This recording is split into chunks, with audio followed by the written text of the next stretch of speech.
What's up, you guys? Brian here for Placid 5, and tonight we're going to be taking a look at the new 2022 horror movie, Pray for the Devil.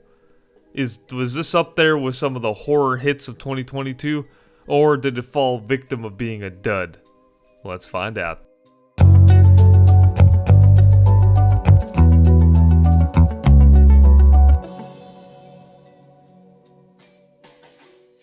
So Pray for the Devil follows a nun preparing to perform an exorcism, and in the process comes face to face with a demonic force with mysterious ties to her past. Right off the bat, I'm gonna say that I thought the plot and the overall premise was actually quite interesting. It was something really unique.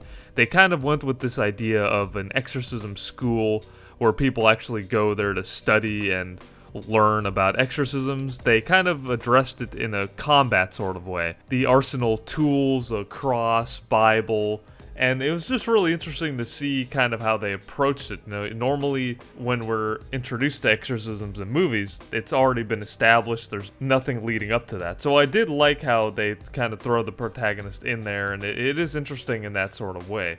But unfortunately, when it comes to the execution and the pacing, it falls victim to a lot of gripes, and it's unfortunate because they actually had something, and if it was done in a different way, it could have had much more of an impact on the audience, and honestly could have been a lot more unsettling and a lot scarier. One of the things I did like about it, though, was the acting. I thought Jacqueline Byers, as the lead, did a really good job, as well as all the other people who played the priests, everybody helping her out. Even the child actors did an awesome job as well. And normally, child actors don't do that good of a job, unfortunately, in a lot of movies. Not every single one, but I've seen a lot, especially more extras and stuff like that. They really don't hold it down, so one of the things that saves this from being an even lower score is the fact that the acting is actually not bad. They actually do hold it down overall. Now, as far as how the movie progresses, I thought that the pacing was very poor. There's a lot of things that they should have gone more into. They could have slowed down on certain things. It seems like they're speeding up on things that I would have liked them to slow down on. And at the same time, though, they also slow down on things that they shouldn't have, right?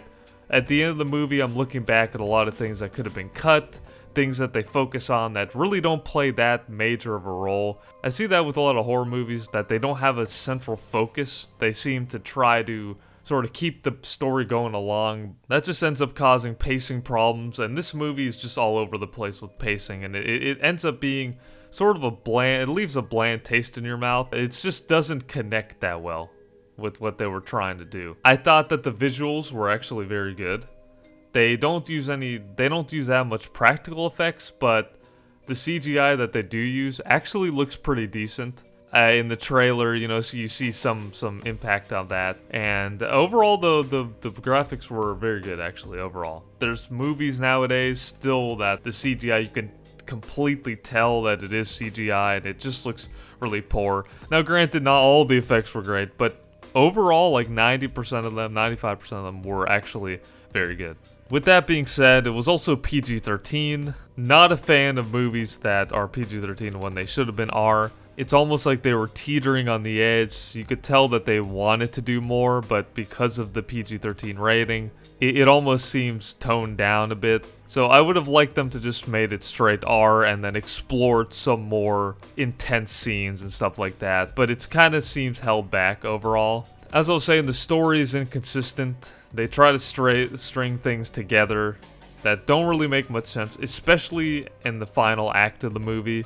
There's a bit of a montage. They try to connect things with the main character and the demon in her past. And yes, on paper, it does make sense, but the way that they execute it, it just makes it not believable.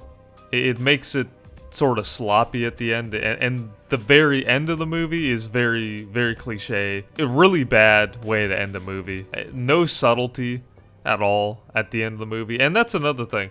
They could have been a lot more subtle with some of the things that they tried to do with it. If they had made it just a little slower and more methodical, and not so in your face about certain things, it would have been a lot more interesting, and it probably would have been more immersive as well. It was hard to get into the movie because of the way it was moving and just some of the really gimmicky scares. When the scares did come out, they ended up being really cliche. Yes, as I was saying, the visuals were interesting in some of the cases, but when they do have actual quote-unquote like jump scares and stuff like that, it's really predictable. So all in all, I think when it comes to Pray for the Devil, I think this is going to be a forgotten film. It's really unfortunate because they did set up what could have been a really interesting premise, but the execution just falls through in a lot of ways. I do think that if you're looking for some kind of something to watch that's horror related, this is not a bad pick. This is definitely not one of the worst of 2022, but ultimately it falls short in a lot of ways. So I'm gonna actually end up giving this a 5.5 out of 10, somewhere around there. It really left a lot to be desired, and I feel like in the next few weeks or so, I will probably have completely forgotten about this movie. It just fails to make that lasting impression. The pacing was off. Just a lot of other things that I really thought that they could have explored more on. But if you saw the movie, let me know below what you thought of it. Hope you've been enjoying all the horror movie reviews. We're trying to do other reviews as well. You know, obviously it's October, so all the horror movies are coming out. But going forward, we're going to introduce sort of more diversity when it comes to the genres of films that we review.